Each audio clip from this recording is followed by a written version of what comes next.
দুঃখ, কষ্ট, লাঞ্ছনা, ত্যাগ, তার চাইতে সবচাইতে যদি উঁচুতে কিছু থাকে সেটা হচ্ছে ভালোবাসা। আর সেই ভালোবাসাই ধর্ম। একটা প্রবন্ধ লিখেছেন রবীন্দ্রনাথ ঠাকুর। তাহলে চলুন একটু শুনে নেওয়া যাক। কমলা ছিল সুন্দরী, তার বাপ গিয়েছিল মারা। সেই সঙ্গে সেও বিদায় নিলেই পরিবার নিশ্চিন্ত হতো, কিন্তু তা হলো না। তার কাকা বংশী অত্যন্ত স্নেহ, অত্যন্ত সতর্কভাবে এতকাল তাকে পালন করে এসেছে। তার কাকি কিন্তু প্রতিবেশিনীদের কাছে প্রায় বলতো, দেখো তো ভাই, মা বাপ ওকে রেখে গেল কেবল আমাদের মাথায় সর্বনাশ চাপিয়ে। কোন সময় কি হয় বলা যায় না। আমার এই ছেলেপিলের ঘর, তারই মাঝখানে ও যেন সর্বনাশের মশার জ্বালিয়ে রেখেছে। চারিদিক থেকে কেবল দুষ্টু লোকের দৃষ্টি এসে পড়ে। ওই একলা ওকে নিয়ে আমার ভরাডুবি হবে কোন দিন, সেই ভয়ে আমার ঘুম হয় না। এতদিন চলে যাচ্ছিল একরকম করে, এখন আবার বিয়ের সম্বন্ধ এলো। সেই ধুমধামের মধ্যে আর তো ওকে লুকিয়ে রাখা চলবে না। ওর কাকা বলতো, সেই জন্যই আমি এমন ঘরে পাত্র সন্ধান করছি যারা মেয়েকে রক্ষা করতে পারবে। ছেলেটি মোচাখালীর পরমানন্দ শেঠের মেজ ছেলে। অনেক টাকার তবিল চেপে বসে আছে, বাপ মলেই তার চিহ্ন পাওয়া যাবে না। ছেলেটি ছিল বেজায় শৌখিন, বাজ পাখি উড়িয়ে, জুয়ো খেলে, বুলবুলির লড়াই দিয়ে খুব বুক ঠুকেই টাকা ওড়াবার পথ খোলসা করেছিল। নিজের সম্পদের গর্ব ছিল তার খুব। মোটা মোটা ভোজপুরি পালোয়ান ছিল, সব বিখ্যাত লাঠিয়াল।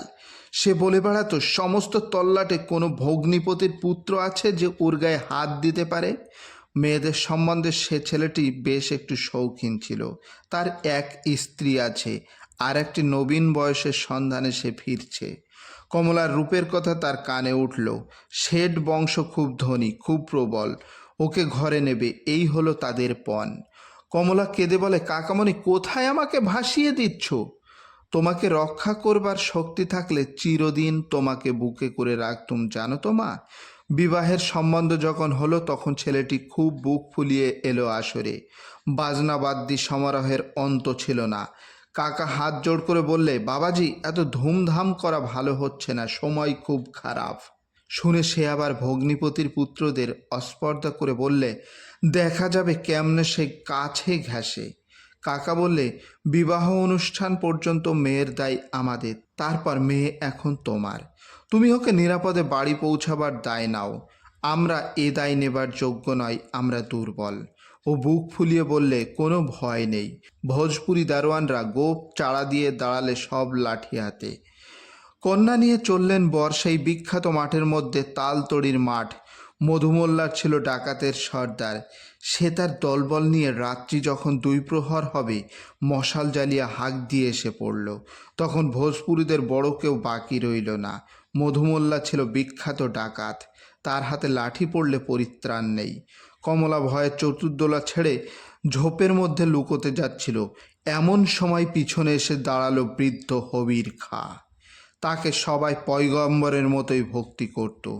হবির সোজা দাঁড়িয়ে বললে, বাবা সকল তফাৎ যাও, আমি হবির খাঁ। ডাকাতরা বললে, খাঁ সাহেব, আপনাকে তো কিছু বলতে পারবো না, কিন্তু আমাদের ব্যবসা মাটি করলেন কেন? যাই হোক, তাদের ভঙ্গ দিতেই হলো। হবির এসে কমলাকে বললে, তুমি আমার কন্যা, তোমার কোনো ভয় নেই। এখন এই বিপদের জায়গা থেকে চলো আমার ঘরে। কমলা অত্যন্ত সংকুচিত হয়ে উঠিল। হবির বললে, বুঝেছি, তুমি হিন্দু ব্রাহ্মণের মেয়ে, মুসলমানের ঘরে যেতে সংকোচ হচ্ছে। কিন্তু একটা কথা মনে রেখো, যারা যথার্থ মুসলমান তারা ধর্মনিষ্ঠ ব্রাহ্মণকেও সম্মান করে। আমার ঘরে তুমি হিন্দু বাড়ির মেয়ের মতোই থাকবে। আমার নাম হবির খাঁ, আমার বাড়ি খুব নিকটে। তুমি চলো, তোমাকে আমি খুব নিরাপদে রেখে দেব। কমলা ব্রাহ্মণের মেয়ে, সংকোচ কিছুতে যেতে চায় না। সেই দেখে হবির বলল, দেখো, আমি বেঁচে থাকতে এই তল্লাটে কেউ নেই যে তোমার ধর্মে হাত দিতে পারে। তুমি এসো আমার সঙ্গে, ভয় করো না। হবির খাঁ কমলাকে নিয়ে গেল তার বাড়িতে। আশ্চর্য, এই মুসলমান বাড়ির 8 মহলা বাড়ির 1 মহলে আছে শিবের মন্দির আর হিন্দুয়ানির সমস্ত ব্যবস্থা। এক বৃদ্ধ হিন্দু ব্রাহ্মণ এলো। সে বললে, মা, হিন্দুর ঘরের মতো এ জায়গা তুমি জানো, এখানে তোমার জাত রক্ষা হবে। কমলা কেঁদে বললে, দয়া করে কাকাকে খবর দাও, তিনি নিয়ে যাবেন। হবির বললে, বাছা, ভুল করছো। আজ তোমার বাড়িতে কেউ তোমাকে ফিরে নেবে না, তোমাকে পথের মধ্যে ফেলে দিয়ে যাবে। না হয় একবার পরীক্ষা করে দেখো। হবির খা কমলাকে তার কাকার খিড়কির দরজা পর্যন্ত পৌঁছে দিয়ে বলল, আমি এখানেই অপেক্ষা করে রইলুম। বাড়ির ভিতরে গিয়ে কাকার গলা জড়িয়ে ধরে কমলা বললেন, কাকামণি, আমাকে তুমি ত্যাগ করো না। কাকার দুই চোখ দিয়ে জল পড়তে লাগলো। কাকি এসে দেখে বলে উঠল, দূর করে দাও, দূর করে দাও অলক্ষীকে। সর্বনাশী বেজাতের ঘর থেকে ফিরে এসেছিস, আবার তোর লজ্জা নেই? কাকা বললে, উপায় নেই মা, আমাদের যে হিন্দুর ঘর, এখানে তোমাকে কেউ ফিরে নেবে না। মাঝের থেকে আমাদেরও জাত যাবে। মাথা হেঁট করে রইল কমলা কিছুক্ষণ, তারপর ধীর পদক্ষেপে খিড়কির দরজা পার হয়ে হবিরের সঙ্গে চলে গেল। চিরদিনের মতো বন্ধ হলো তার কাকার ঘরে ফেরার কপাট। কমলা তাদের কাছে যা পেল তা সে নিজের বাড়িতে কোনো দিন পেত না। সেখানে কাকি তাকে দূরছাই করত, কেবলই শুনত সে অলক্ষী, সে সর্বনাশী, সঙ্গে এনেছে সে দুর্ভাগা, সে মলেই বংশ উদ্ধার হয়। তার কাকা তাকে লুকিয়ে মাঝে মাঝে কাপড় চোপড় কিছু দিতেন, কিন্তু কাকির ভয়ে সেটা গোপন করতে হতো।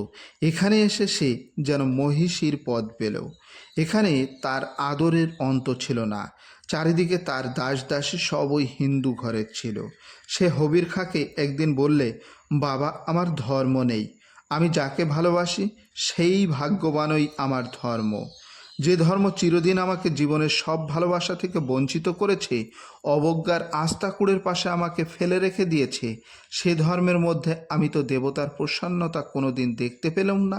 সেখানকার দেবতা আমাকে প্রতিদিন অপমানিত করেছে, সে কথা আজও আমি ভুলতে পারি নে। আমি প্রথম ভালোবাসা পেলুম বাপজান তোমার ঘরে। জানতে পারলুম হতভাগিনী মেয়েরও জীবনের মূল্য আছে। যে দেবতা আমাকে আশ্রয় দিয়েছেন, সেই ভালোবাসার সম্মানের মধ্যে তাকেই আমি পুজো করি। তিনিই আমার দেবতা। তিনি হিন্দুও নন, মুসলমানও নন।